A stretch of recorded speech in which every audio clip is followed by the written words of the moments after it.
ओम शांति।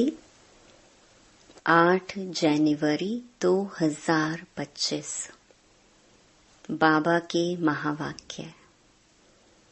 मीठे बच्चे, बाप की श्रीमत तुम्हें 21 पीढ़ी का सुख दे देती है। इतनी न्यारी मत बाप के सिवाय कोई दे नहीं सकता।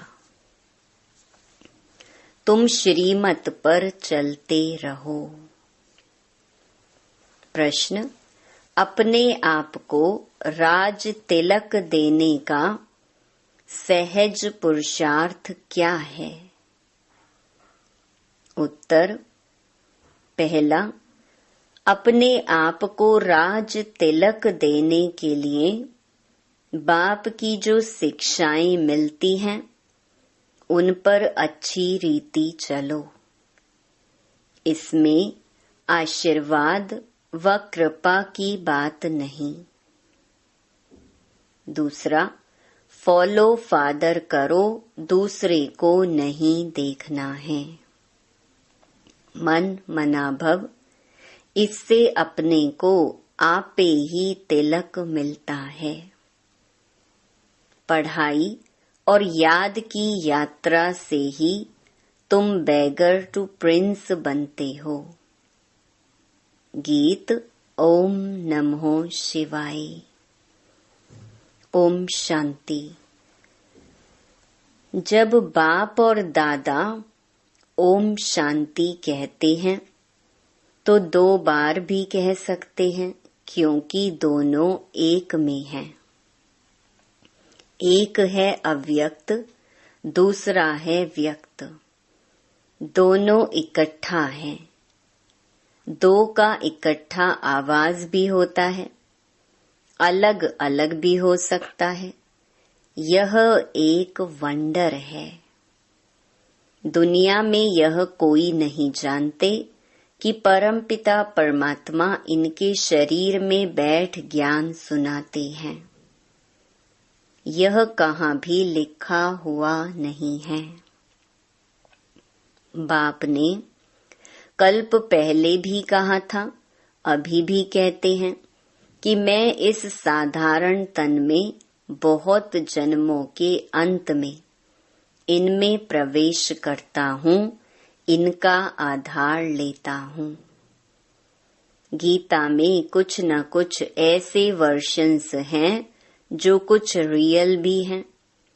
यह रियल अक्षर हैं, मैं बहुत जन्मों के अंत में प्रवेश करता हूँ।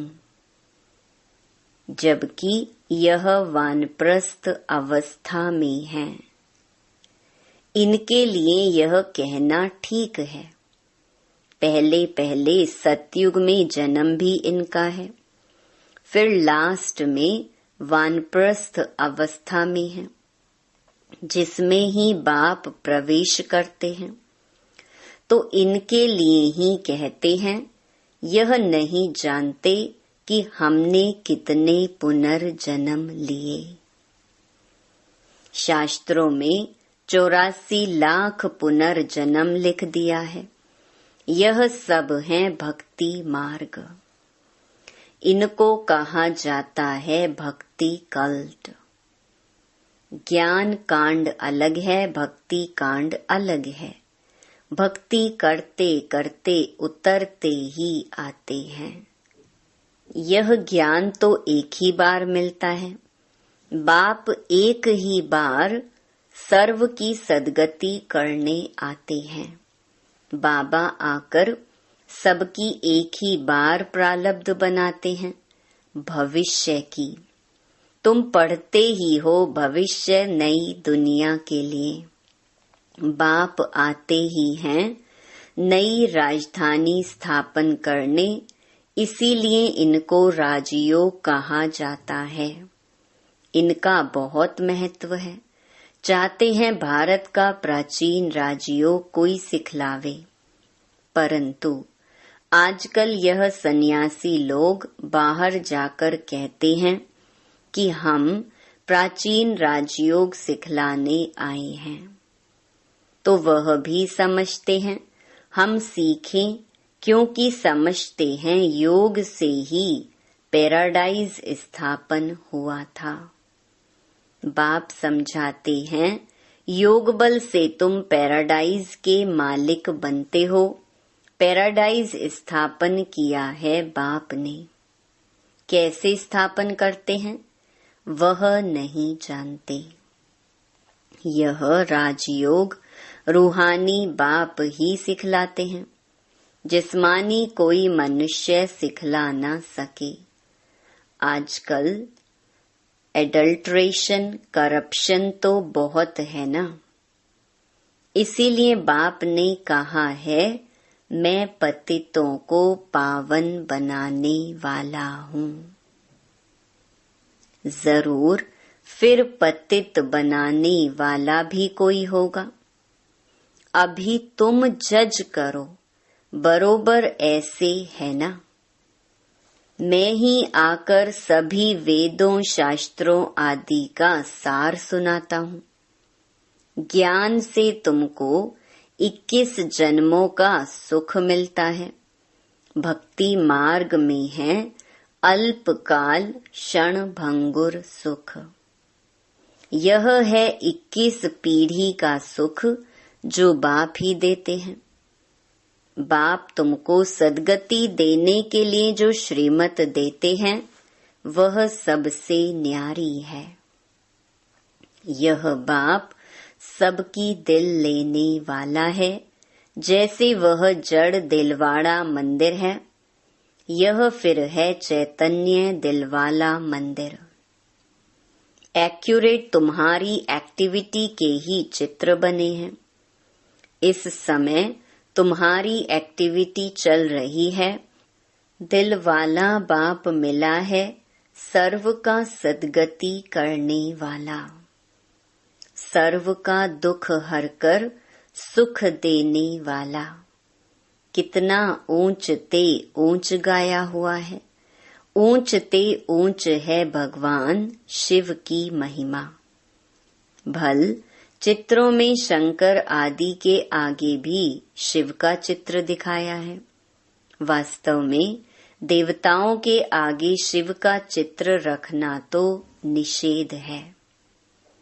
वह तो भक्ति करते नहीं। भक्ति ना देवताएं करते न सन्यासी करते हैं। वह हैं ब्रह्म ज्ञानी, तत्व ज्ञानी। जैसे यह आकाश तत्व है, वैसे वह ब्रह्म तत्व है। वह बाप को तो याद करते नहीं, ना उनको यह महामंत्र मिलता है। यह महामंत्र बाप ही आकर संगम युग पर देते हैं। सर्व का सद्गति दाता बाप एक ही बार आकर मन मना भव का मंत्र देते हैं। बाप कहते हैं, बच्चे देह सहित देह के सब धर्म त्याग, अपने को अशरीरी आत्मा समझ मुझ बाप को याद करो। कितना सहज समझाते हैं। रावण राज्य के कारण तुम सब देह अभिमानी बने हो। अभी बाप तुमको आत्म अभिमानी बनाते हैं। अपने को आत्मा समझ मुझ बाप को याद करते रहो, तो आत्मा में जो खाद पड़ी है वह निकल जाए। सतो प्रधान से सतो में आने से कलाएं कम होती है ना। सोने की भी कैरेट होती है ना। अभी तो कलयुग अंत में सोना देखने में भी नहीं आता। सतयुग में तो सोने के महल होते हैं। कितना रात दिन का फर्क है। उसका नाम ही है गोल्डन एजेड वर्ल्ड। वहाँ ईंट पत्थर आदि का काम नहीं होता। बिल्डिंग बनती है तो उसमें भी सोने चांदी के सिवाय और कीचड़ पट्टी नहीं होती। वहाँ साइंस से बहुत सुख है। यह भी ड्रामा बना हुआ है। इस समय साइंस घमंडी है, सतयुग में घमंडी नहीं कहेंगे। वहां तो साइंस से तुमको सुख मिलता है, यहाँ है अल्पकाल का सुख, फिर इससे ही बड़ा भारी दुख मिलता है। बॉम्ब्स आदि ये सब विनाश के लिए बनाते ही रहते हैं। बॉम्ब्स बनाने के लिए दूसरों को मना करते हैं, फिर खुद बनाते रहते। समझते भी हैं इन बॉम्ब्स से हमारी ही मौत होनी है, लेकिन फिर भी बनाते रहते हैं, तो बुद्धि मारी हुई है ना। यह सब ड्रामा में नोंद है, बनाने के सिवाय रह नहीं सकते। मनुष्य समझते हैं कि इन बॉम्ब्स से हमारा ही मौत होगा, परंतु पता नहीं कि कौन प्रेरित कर रहा है। हम बनाने बिगर रह नहीं सकते, जरूर बनाने ही पड़े। विनाश की भी ड्रामा में नोंद है। कितना भी भल कोई पीस प्राइज दे, परंतु पीस स्थापन करने वाला एक बाप ही है। शांति का सागर बाप ही शांति, सुख, पवित्रता का वर्षा देते हैं। सतयुग में है बेहद की संपत्ति, वहां तो दूध की नदियां बहती हैं। विष्णु को क्षीर सागर में दिखाते हैं, यह भेंट की जाती है। कहाँ वह क्षीर सागर, कहाँ यह विषय सागर। भक्ति मार्ग में फिर तालाब आदि बनाकर उसमें पत्थर पर विष्णु को सुला देते हैं। भक्ति में कितना खर्चा करते हैं, कितना waste of time, waste of money करते हैं। देवियों की मूर्तियां कितना खर्चा कर बनाते हैं, फिर समुद्र में डाल देते हैं, तो पैसे वेस्ट हुए ना। यह है गुड़ियों की पूजा। कोई के भी ऑक्यूपेशन का किसको पता नहीं है। अभी तुम किसके भी मंदिर में जाओ तो तुम हर एक का ऑक्यूपेशन जानते हो। बच्चों को मना नहीं है कहाँ भी जाने की। आगे तो बेसमझ बनकर जाते थे, अभी सेंसिबल बनकर जाते हो। तुम कहेंगे हम इनके 84 जन्मों को जानते हैं। भारतवासियों को तो श्री कृष्ण के जन्म का भी पता नहीं है। तुम्हारी बुद्धि में यह सारी नॉलेज है। नॉलेज सोर्स ऑफ इनकम है। वेद शास्त्र आदि में कोई एम ऑब्जेक्ट नहीं है। स्कूल में हमेशा एम ऑब्जेक्ट होती है। इस पढ़ाई से तुम कितने साहूकार बनते हो। ज्ञान से होती है सद्गति। इस नॉलेज से तुम संपत्तिवान बनते हो। तुम कोई भी मंदिर में जाएंगे तो झट समझेंगे यह किसका यादगार है। जैसे दिलवाड़ा मंदिर है, वह है जड़, यह है चैतन्य। हूबहू जैसे यहाँ झाड़ में दिखाया है, वैसा मंदिर बना हुआ है। नीचे तपस्या में बैठे हैं, ऊपर छत में सारा स्वर्ग है। बहुत खर्चे से बनाया हुआ है, यहाँ तो कुछ भी नहीं है। भारत 100% सॉल्वेंट पावन था। अभी भारत 100% इंसॉल्वेंट पतित है, क्योंकि यहाँ सब विकार से पैदा होते हैं। वहाँ गंदगी की बात नहीं होती। गरुड़ पुराण में रोचक बातें इसलिए लिखी हैं कि मनुष्य कुछ सुधरे, परंतु ड्रामा में मनुष्यों का सुधरना है नहीं। अभी ईश्वरीय स्थापना हो रही है।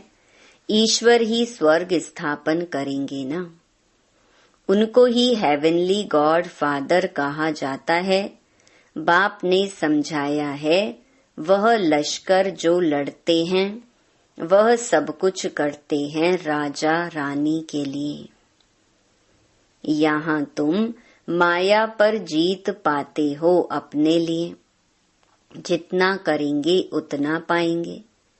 तुम हरेक को अपना तन मन धन भारत को स्वर्ग बनाने में खर्च करना पड़ता है। जितना करेंगे उतना ऊंच पद पाएंगे। यहाँ रहने का तो कुछ है नहीं। अभी के लिए ही गायन है, किनकी दबी रहेगी धूल में। अभी बाप आया हुआ है तुमको राज्य भाग्य दिलाने। कहते हैं अब तन मन धन सब इसमें लगा दो। इसने माना ब्रह्मा ने सब कुछ न्योछावर कर दिया ना। इनको कहा जाता है महादानी। विनाशी धन का दान करते हैं तो अविनाशी धन का भी दान करना होता है, जितना जो दान करें। नामी ग्रामी दानी होते हैं तो कहते हैं फलाना बड़ा फिलैंथ्रोपिस्ट था। नाम तो होता है ना, वो इनडायरेक्ट ईश्वर अर्थ करते हैं। राजाई नहीं स्थापन होती है। अभी तो राजाई स्थापन होती है, इसीलिए कंप्लीट फिलैंथ्रोपिस्ट बनना है।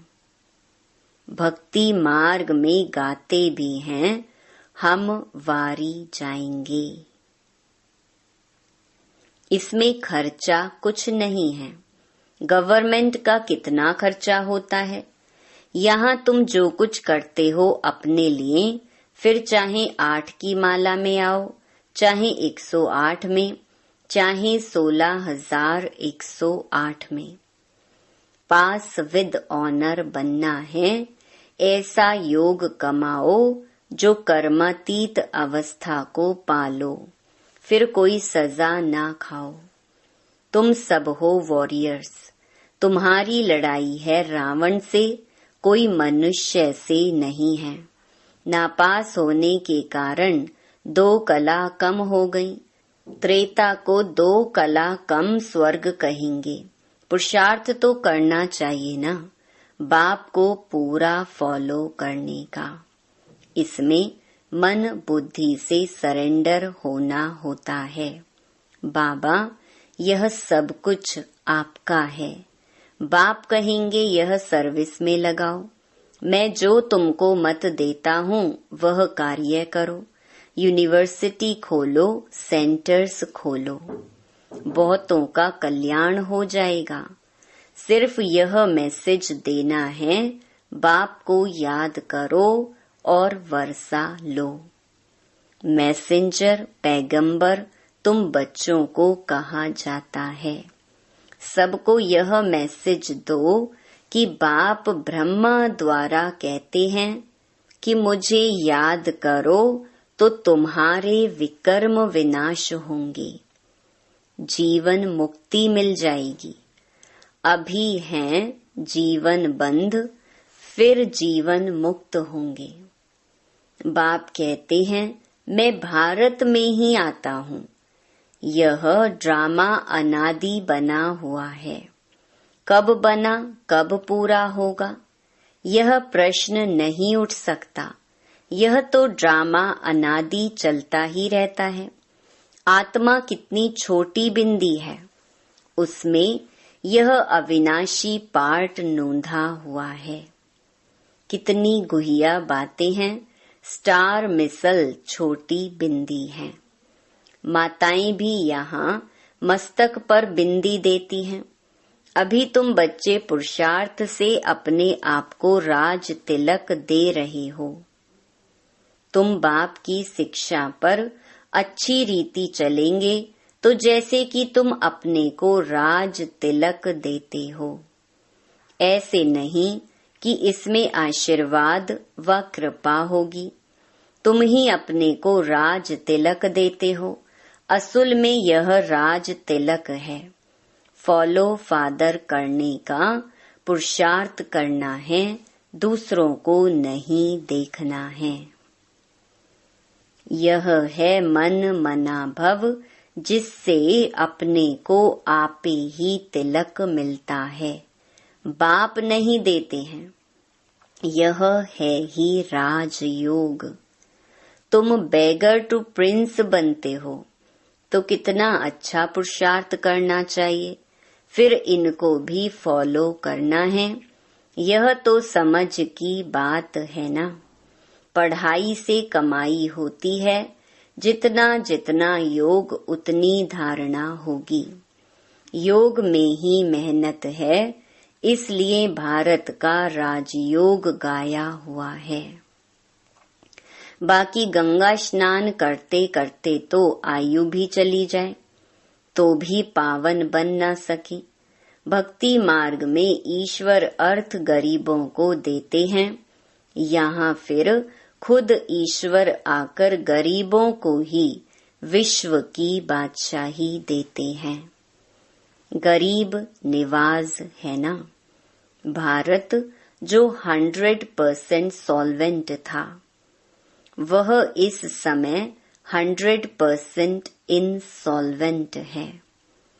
दान हमेशा गरीबों को दिया जाता है। बाप कितना ऊंच बनाते हैं, ऐसे बाप को गाली देते हैं।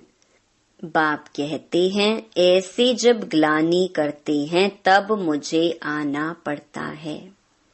यह भी ड्रामा बना हुआ है। यह बाप भी है, टीचर भी है। सिख लोग कहते हैं सतगुरु अकाल। बाकी भक्ति मार्ग के गुरु तो ढेर हैं। अकाल को तख्त सिर्फ यह मिलता है। तुम बच्चों का भी तख्त यूज करते हैं, कहते हैं मैं इनमें प्रवेश कर सबका कल्याण करता हूँ। इस समय इनका यह पाठ है। यह बड़ी समझने की बातें हैं, नया कोई समझ ना सके। अच्छा, मीठे मीठे सिकिलधे बच्चों प्रति माता पिता बाप दादा का याद प्यार और गुड मॉर्निंग। रूहानी बाप की रूहानी बच्चों को नमस्ते। धारणा के लिए मुख्य सार। पहला, अविनाशी ज्ञान धन का दान कर महादानी बनना है। जैसे ब्रह्मा बाप ने अपना सब कुछ इसमें लगा दिया, ऐसे फॉलो फादर कर राजाई में ऊंच पद लेना है। दूसरा, सजाओं से बचने के लिए ऐसा योग कमाना है जो कर्मातीत अवस्था को पाले। पास विद ऑनर बनने का पूरा पूरा पुरुषार्थ करना है, दूसरों को नहीं देखना है। वरदान, कड़े नियम और दृढ़ संकल्प द्वारा अलबेलेपन को समाप्त करने वाले ब्रह्मा बाप समान अथक भव। ब्रह्मा बाप समान अथक बनने के लिए अलबेलेपन को समाप्त करो। इसके लिए कोई कड़ा नियम बनाओ, दृढ़ संकल्प करो। अटेंशन रूपी चौकीदार सदा अलर्ट रहें तो अलबेलापन समाप्त हो जाएगा। पहले स्व के ऊपर मेहनत करो, फिर सेवा में, तब धरनी परिवर्तन होगी। अभी सिर्फ कर लेंगे, हो जाएगा। इस आराम के संकल्पों के डल्लप को छोड़ो। करना ही है। यह स्लोगन मस्तक में याद रहे तो परिवर्तन हो जाएगा। स्लोगन, समर्थ बोल की निशानी है जिस बोल में आत्मिक भाव और शुभ भावना हो। अपनी शक्तिशाली मनसा द्वारा सकाश देने की सेवा करो। जितना जितना समय समीप आता जा रहा है, उतना व्यर्थ संकल्प भी बढ़ रहे हैं। लेकिन यह चुकतू होने के लिए बाहर निकल रहे हैं। उन्हों का काम है आना और आपका काम है उड़ती कला द्वारा, सकाश द्वारा परिवर्तन करना। घबराओ नहीं, उसके सेक में नहीं आओ। अच्छा, ओम शांति।